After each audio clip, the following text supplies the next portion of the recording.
Briefly, the role of expert witnesses. I was particularly interested in John Burns' point about selecting your experts wisely. And I'm just going to give you one small war story.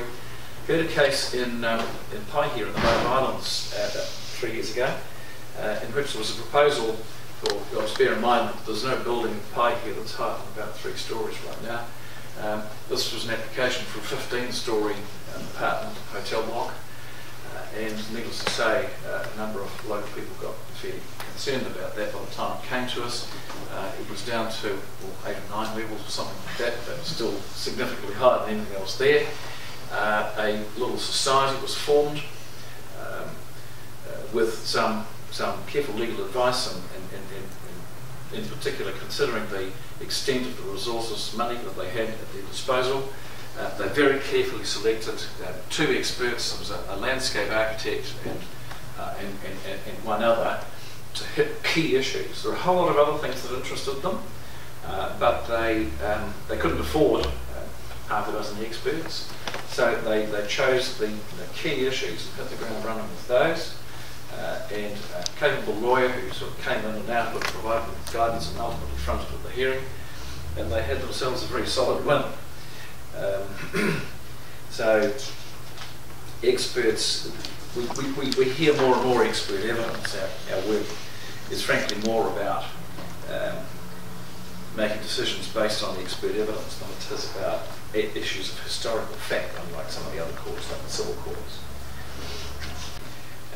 As I've mentioned, we require them very often to meet together objectively and wearing an independent hat to confer and endeavour to narrow things as between them.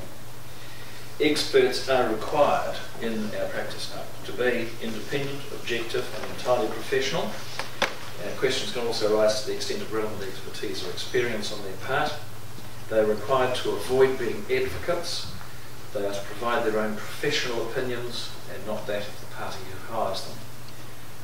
And some parties, many parties, do struggle a bit with this concept, or these concepts, and losing an ability to control their experts as a public and tell them what to say. Because we have the expectation that those people, be they some kind of scientist or engineer or landscape architect or whatever, will be true to their profession and will operate independently. The conferences that we require of them are, as I've said, facilitated by one of our experienced commissioners. The processes by which we put these experts through conferences are becoming more refined as time goes by, and we conducted a series of workshops around New Zealand last year, I think in 11 regional centres, listening to people's views. They were workshops, not seminars, and we picked up a lot of useful information on how to do these. This year we're going to publish some guidelines for the conduct of expert conferences.